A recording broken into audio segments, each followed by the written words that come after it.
sahabat ini bersamaan sahabat ke-13 kami senang untuk mengungsikan satu program istimewa daripada gabungan gereja daerah Lembah Kimulau.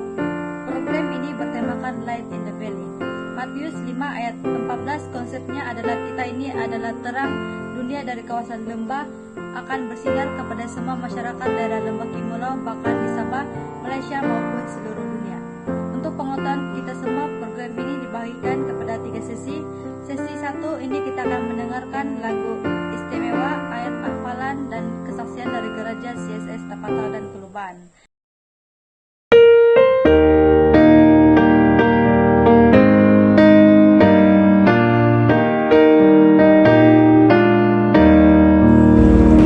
Tiada lagi lembah kegelapan saat Yesus datang ke dunia.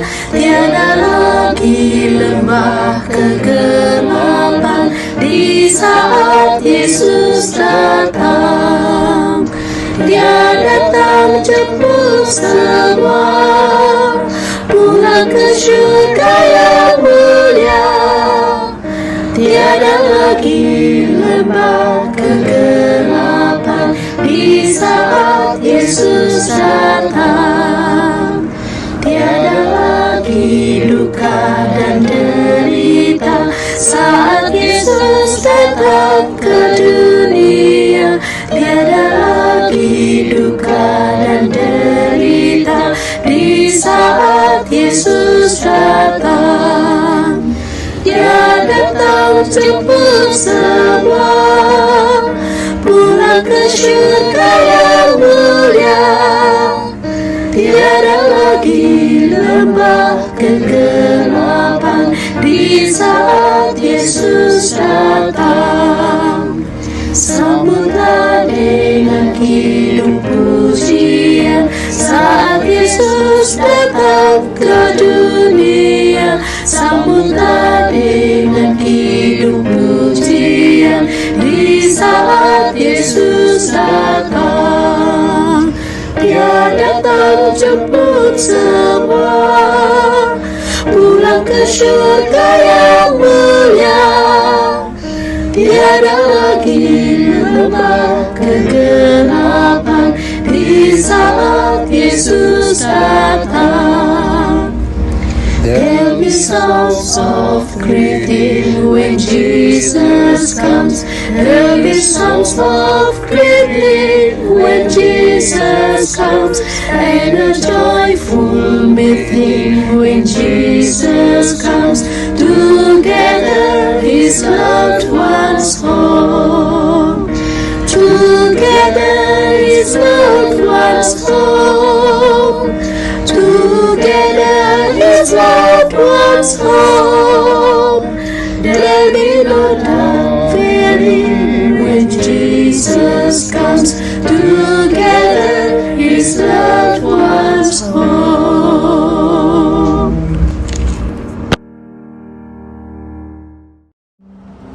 Shalom dan salam damai saudara. Syukur dan puji Tuhan kerana walaupun di tengah pandemi ini kita semua masih terus dapat melakukan kebaktian bersama kepada Tuhan melalui pelbagai cara. Pada hari ini saya ingin memberikan atau menyampaikan kesaksian saya. Terlebih dahulu saya ingin memperkenalkan diri saya. Saya Maya Rasibi, berasal dari Kiulu dan merupakan seorang guru dan ibu kepada 2 orang anak. Saya dilahirkan sebagai seorang Adventist sejak dari kecil, dan sejak dari kecil saya tidaklah terlalu kerap datang ke gereja sehinggalah pada usia remaja dan meningkat dewasa disebabkan oleh jarak rumah dengan gereja sangat jauh dan masalah pengangkutan. Walau bagaimanapun saya suka mendengarkan firman Tuhan di gereja dan suka mendengar khotbah yang disampaikan oleh para pastor. Tetapi kebiasaannya saya hanya mendengar seperti masuk telinga kanan dan keluar telinga kiri. Namun saya ada keinginan untuk mempelajari Alkitab lebih dalam lagi, tetapi saya tidak tahu bagaimana caranya dan bagaimana memulakannya. Pada usia remaja saya mula membaca Alkitab, tetapi ternyata saya tidak memahaminya dan pembacaan saya itu langsung tidak memberikan impak positif pada hidup saya. Dan saya jarang sekali atau tidak berdoa terlebih dahulu sebelum membaca Alkitab itu. Dengan berjalannya waktu, saya telah melanjutkan pelajaran sehingga ke university, dan setelah saya menamatkan pengajian, saya terus diserap ke dalam bidang pekerjaan yang sesuai dengan kelayakan saya. Saya boleh katakan bahwa selama saya menjadi seorang Adventist, saya tidak benar-benar mengenali siapa Yesus Kristus dan apa ajarannya serta firman-Nya. Saya hanya hidup atas nama sebagai seorang Adventist, tetapi hidup saya sangat jauh daripada seorang penganut Kristen yang sebenar.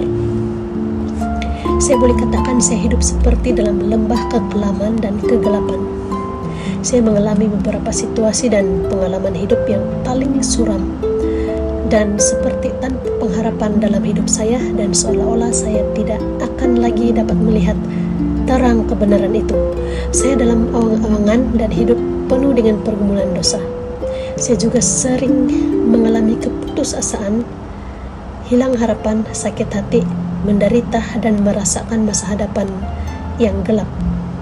Saya tidak akan menceritakan keseluruhan kisah hidup saya di sini, tetapi yang pastinya perjalanan hidup saya penuh dengan jurang-jurang maut, di mana saya sering jatuh dan terpisah jauh dari Tuhan. Dalam kekelaman dan kegelapan hidup saya itu, saya dapat merasakan jauh di sudut hati saya, Roh Kudus memanggil saya untuk keluar dari kehidupan yang penuh kelam dan gelap itu. Semakin hari semakin kuat panggilan itu selama bertahun lamanya. Namun saya sering tidak mendengarkan dan mengabaikan begitu sahaja. Terkadang saya coba bangkit dengan kekuatan sendiri, saya mencoba membuat perubahan dengan kekuatan sendiri, mencoba melawan dengan kekuatan sendiri, tetapi saya menemui kegagalan demi kegagalan dan hanya kemunafikan yang terjadi di dalam hidup saya. Suara Roh Kudus yang berbisik di dalam hati saya sering memanggil saya untuk belajar Alkitab, berdoa, mencari kebenaran di dalam Tuhan, tetapi terlalu banyak alasan yang saya berikan, seperti kesibukan, masalah keluarga, pergumulan hidup, masalah keuangan, dan sebagainya.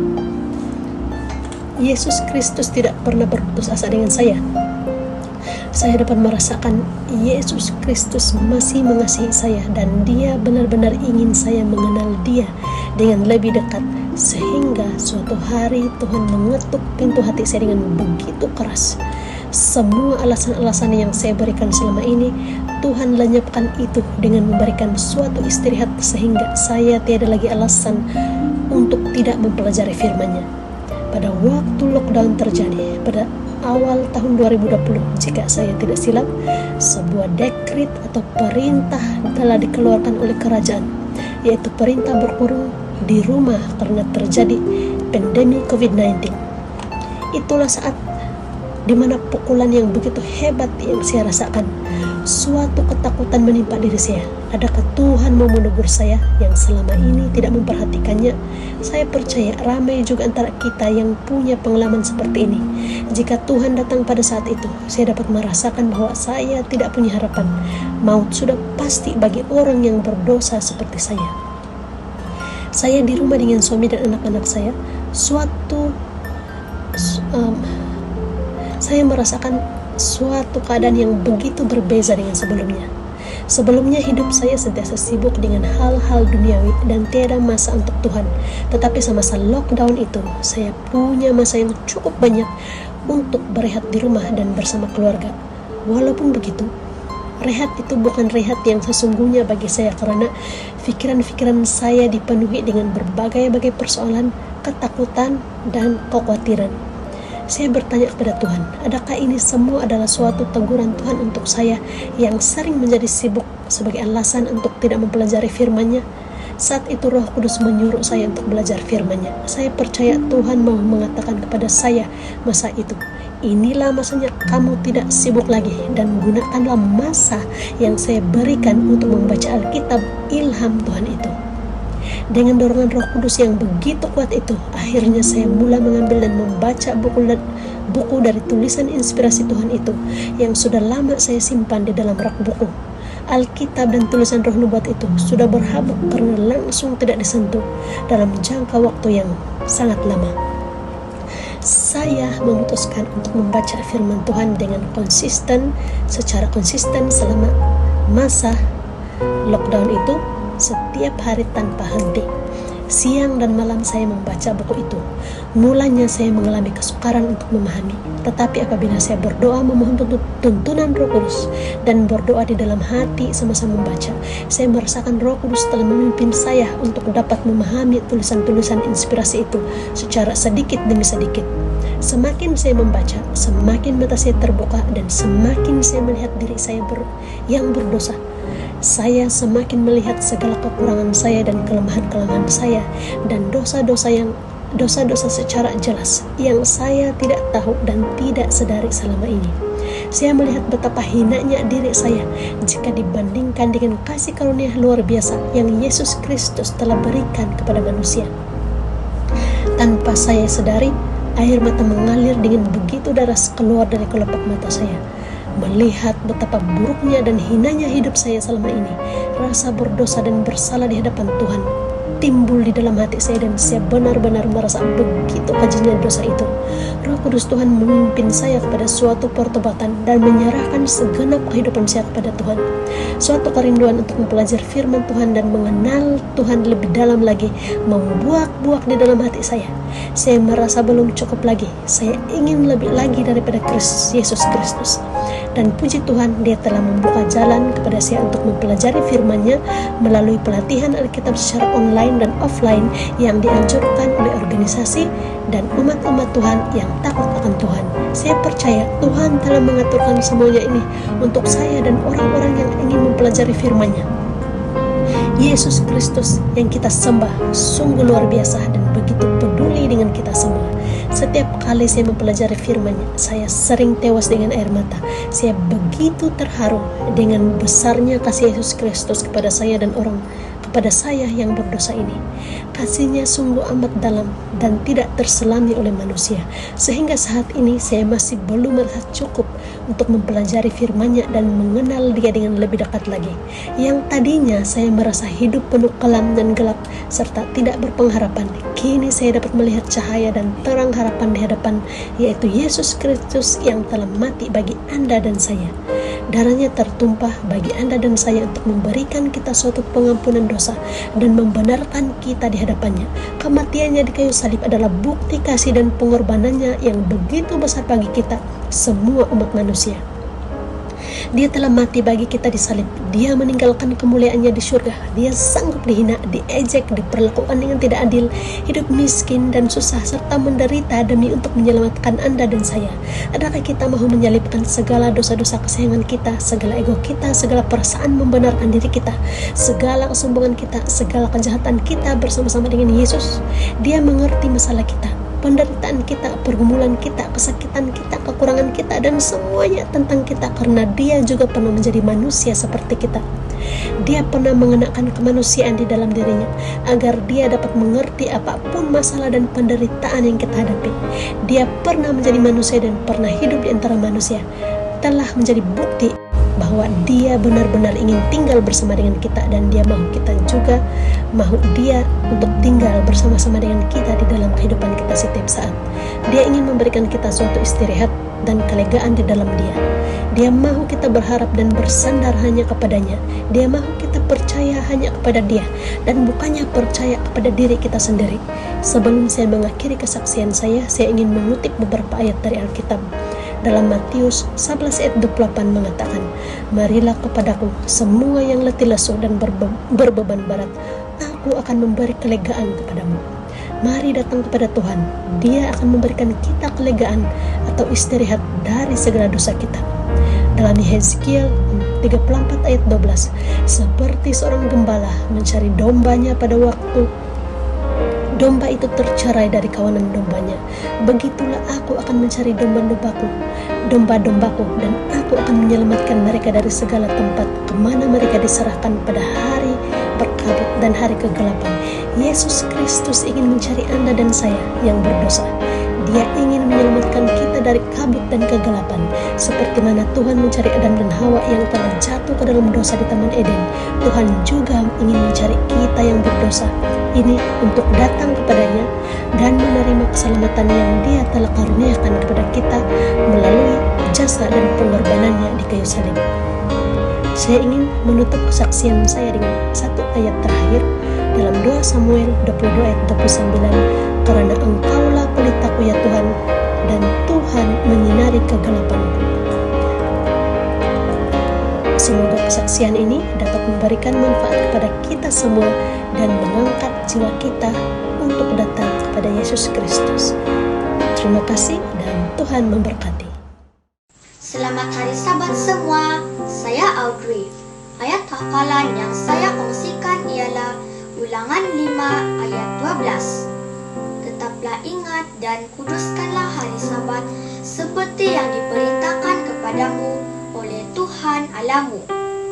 Terima kasih. Selamat hari Sabat semua, saya pula Grace. Ayat hafalan yang saya kongsikan ialah Habakuk 2 ayat 20. Tetapi Tuhan ada di dalam bait-Nya yang kudus. Berdiam dirilah di hadapannya ya segenap bumi. Terima kasih. Then he went down to Nazareth and was obedient. Luke 2 verse 51. Even a child is known by his actions. Proverbs 20 verse 11. And Jesus grew in wisdom and stature. Luke 2 verse 52. Be kind to one another. Attention 4 verse 32. Let the little children come to me. Luke 18 verse 16.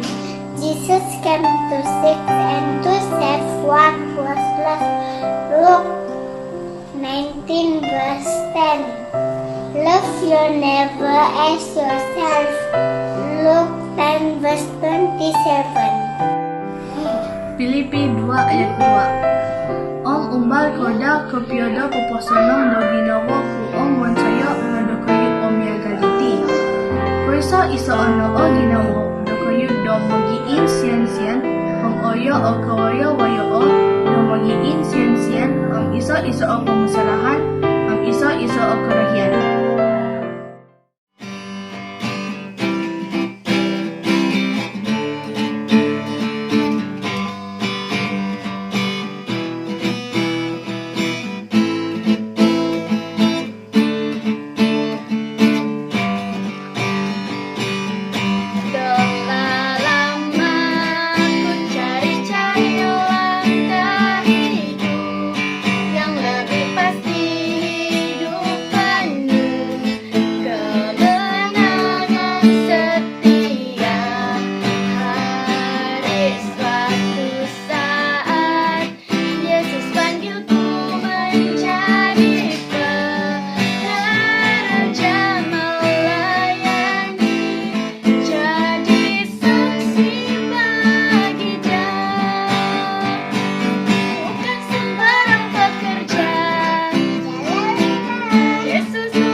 Nah, bagaimana perasaan kita setelah melewati sesi 1 sebentar tadi? Bagi saya, secara pribadi itu sangat mengangkat jiwa kerohanian saya. Saya yakin dan percaya kamu yang mengikuti program ini merasakan hal yang sama. Tanpa bangun waktu yang banyak, mari kita kita teruskan secara ini dengan lagu istimewa, ayat hafalan dan kesaksian dari Gerja Pahu dan Nulu.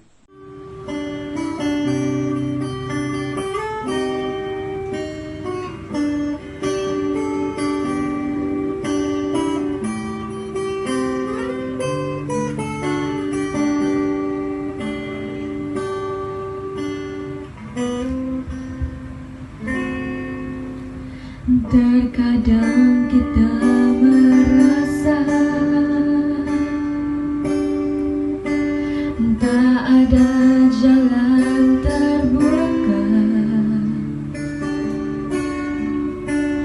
tak ada lagi waktu, terlambat sudah.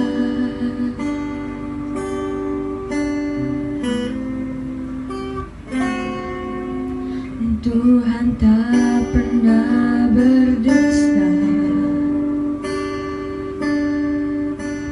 Dia selalu pegang janjinya. Bagi orang percaya, mujizat nyata.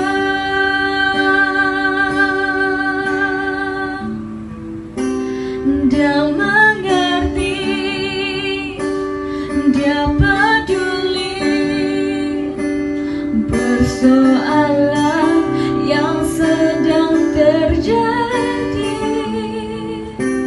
Dia mengerti, Dia peduli persoalan yang kita alami.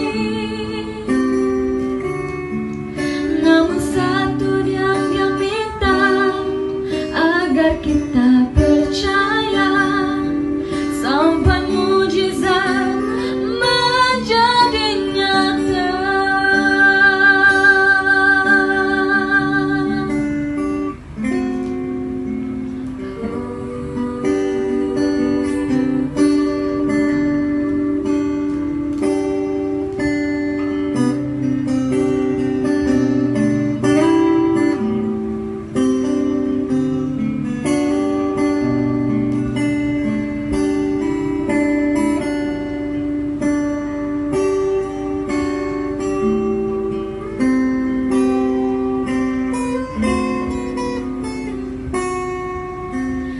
Tuhan tak pernah berdusta, Dia selalu pegang janjinya. Bagi orang percaya, mujizat nyata.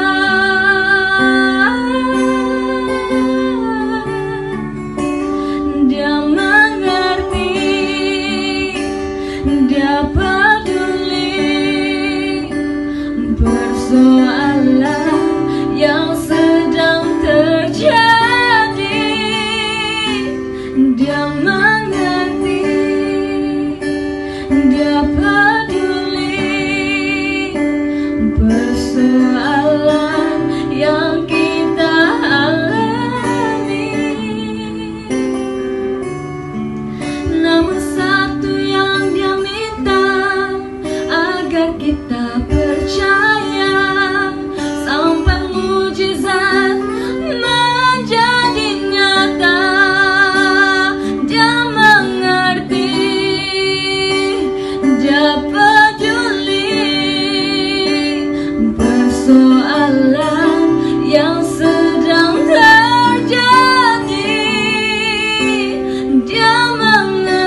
Selamat Hari Sabat. Semoga kita semua berada dalam keadaan yang sehat dan berbahagia dalam lindungan kasih Yesus. Pada Sabat kali ini, saya akan mengungsikan ayat Alkitab yang saya pilih, yaitu Filipi 4 ayat 6 sehingga 7. Janganlah hendaknya kamu khawatir tentang apapun juga, tetapi nyatakanlah dalam segala hal keinginanmu kepada Allah dalam doa dan permohonan dengan ucapan syukur. Damai sejahtera Allah yang melampaui segala akal akan memelihara hati dan pikiranmu dalam Kristus Yesus. Saya telah memilih ayat ini karena ayat ini memberikan saya kekuatan dalam menghadapi situasi yang sukar pada saat ini. Dan seperti yang dinyatakan dalam ayat ini juga, janganlah kita khawatir karena Tuhan Yesus pasti akan menjawab dan mendengar doa kita semua. Sekian perkongsian saya pada kali ini. Tuhan memberkati kita semua. Amin. Selamat Hari Sabat kepada kita yang senang syukur kepada kemarinan sebab di gempi daw warhangan daw kembali dati sana kasihan dati di sampai saat itu Tuhan yang kasih dan mengurangkan dati sekarang saat itu mengandung pada kesempatan kongsi dati mentada ayat hafalan mentada Alkitab Selang Keluaran 20 ayat 1 sampai 17 iki tajuk hopodat perintah hopodat hukum kaisa jangan ada padamu Allah lain di hadapanku. Kedua, jangan membuat bagimu patung apapun yang menyerupai di langit, di bumi, di dalam air. Jangan menyembah kepadanya. Ketiga, jangan menyebut nama Tuhan dengan sembarangan, sebab Tuhan akan memandang bersela kepada orang yang menyebut namanya dengan sembarangan. Keempat, ingatlah dan kuduskanlah hari Sabat. 6 hari lamanya engkau bekerja dan melakukan segala pekerjaanmu, tetapi hari ketujuh adalah hari Sabat Tuhan Allahmu. Kelima, hormatilah ayahmu dan ibumu, supaya lanjut umurmu di tanah yang diberikan Tuhan kepadamu. Keenam, jangan membunuh. Ketujuh, jangan berzina. Kedelapan, jangan mencuri. Kesembilan, jangan mengucapkan saksi dusta kepada sesamamu. Kesepuluh, jangan mengimini apapun hak milik sesamamu, baik rumahnya, istrinya, hewannya, dan segala apapun milik sesamamu. Keluaran 20 ayat 1 hingga 17. Amin. Selamat Hari Sabat. Semoga saudara sekalian sehat dan bergembira di bawah lindungan Tuhan. Pada Sabat ini, saya akan mengungsikan 2 ayat, yaitu Mazmur 37 ayat 4, dan bergembiralah karena Tuhan, maka Ia akan memberikan kepadamu apa yang diinginkan hatimu. Dan Roma 8 ayat 18, sebab aku yakin bahwa penderitaan zaman sekarang ini tidak dapat dibandingkan dengan kemuliaan yang akan dinyatakan kepada kita. Kedua-dua ayat ini mempunyai arti yang hampir sama, yaitu biarlah kita menghadapi keadaan yang susah semasa kita hidup, namun apabila kita percaya akan kuasa Tuhan, sudah pasti kita akan menerima ganjaran yang besar di surga nanti. Saya memilih ayat ini karena ayat ini memberikan saya harapan untuk terus maju semasa keadaan semakin sukar. Ayat ini juga membuatkan saya yakin bahwa apabila kita percaya, sudah tentu kita akan mendapat faedahnya. Itu sahaja perkongsian saya pada Sabat ini. Tuhan memberkati kita semua. Amin.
Pada mulanya Allah menciptakan langit dan bumi.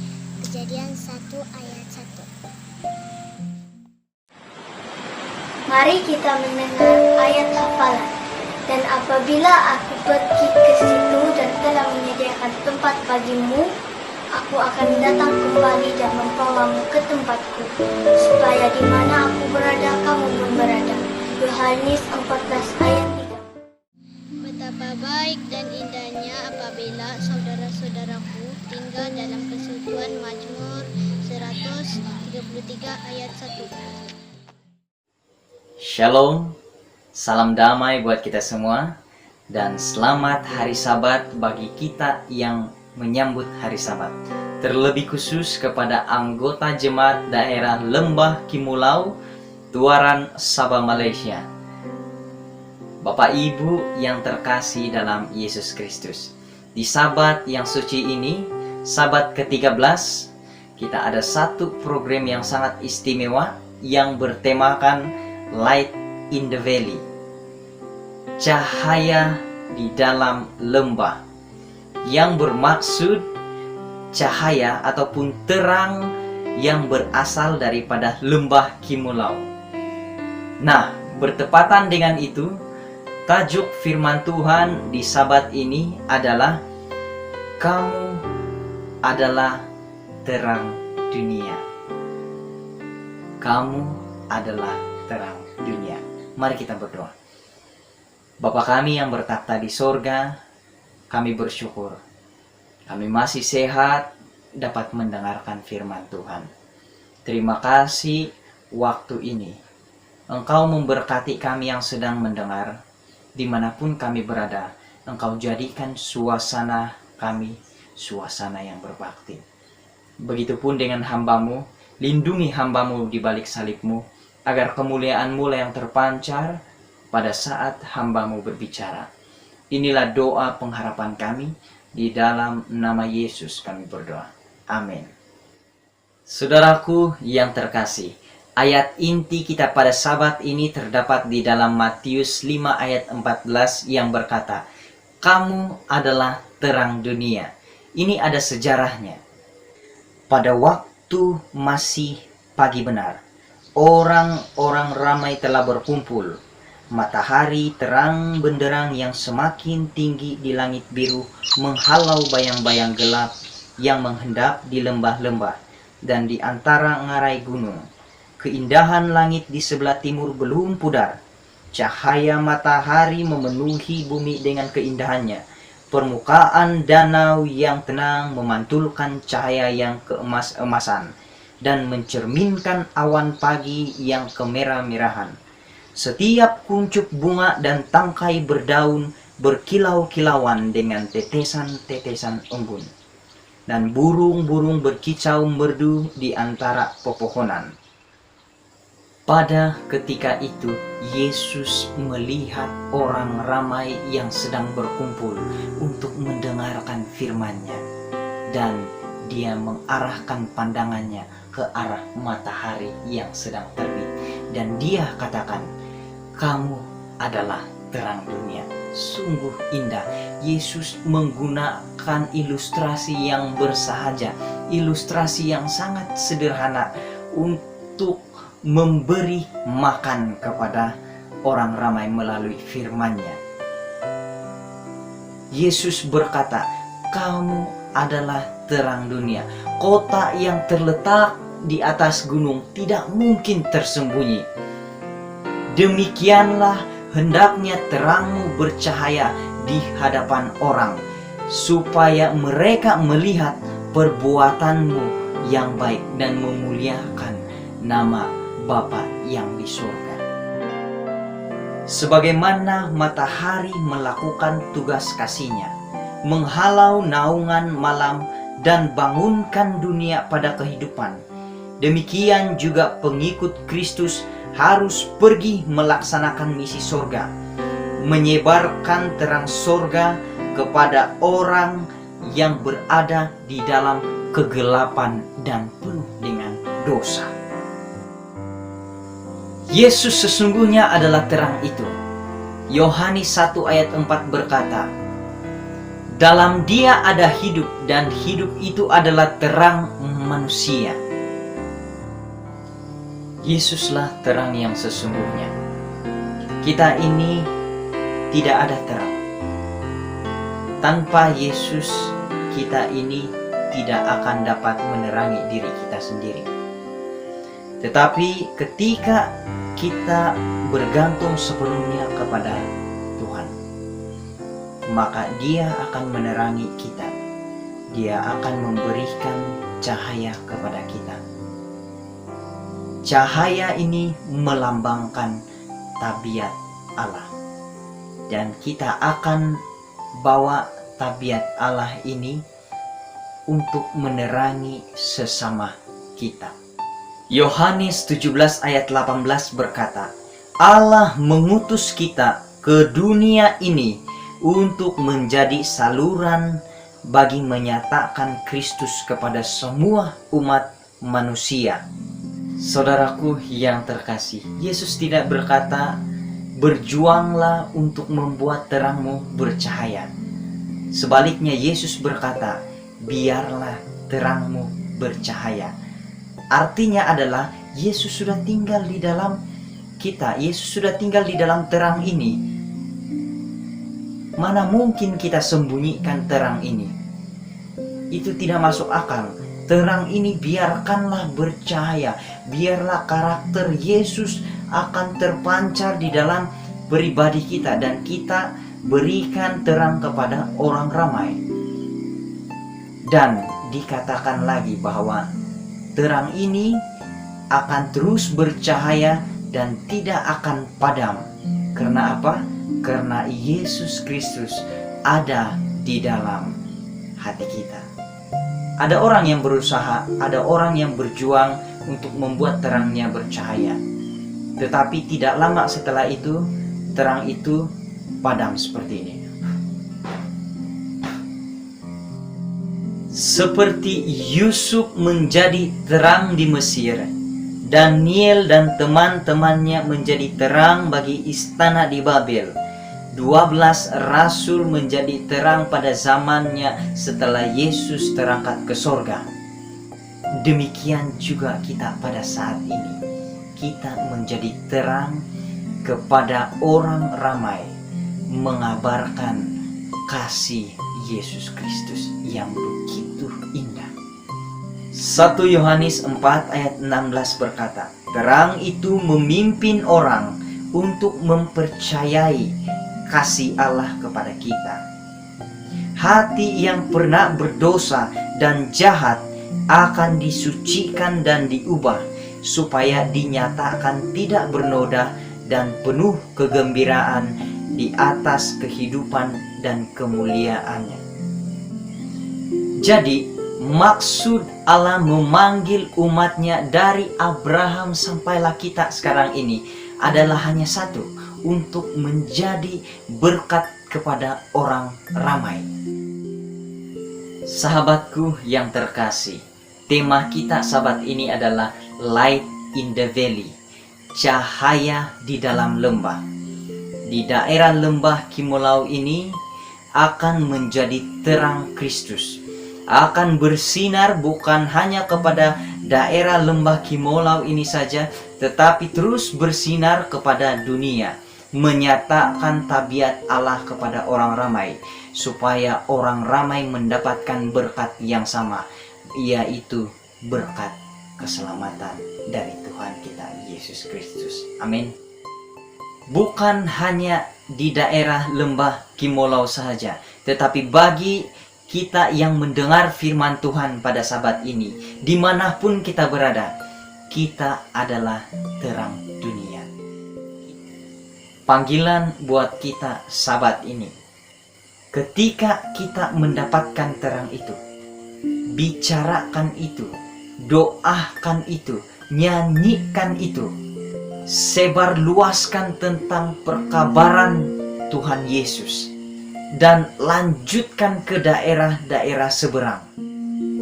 Ayat terakhir yang mau saya bacakan buat kita semua yang mendengar pada sabat ini. terdapat di dalam Matius 28 ayat 19 hingga 20. Berbunyi,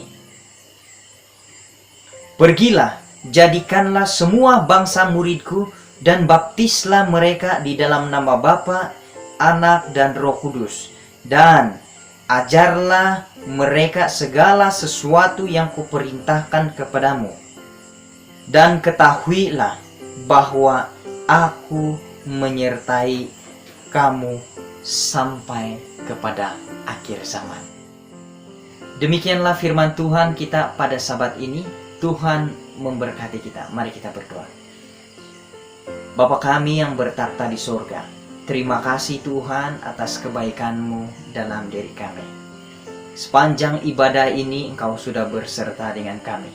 Tuhan tetap memberkati kami. Demikianlah pelajaran yang sangat indah kami belajar.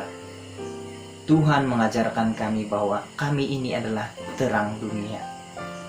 Kami harus memantulkan karakter Yesus Kristus dalam kehidupan kami. Pastinya kami tidak mampu karena kami ini manusia yang berdosa. Tetapi Tuhan, saat ini kami mohon, bantulah kami, curahkanlah Roh Kudus-Mu kepada kami, agar kami dimampukan untuk menyatakan kemuliaan-Mu. Terima kasih Bapa, Engkau memberkati kami semua yang mendengar. Inilah doa pengharapan kami dalam nama Yesus.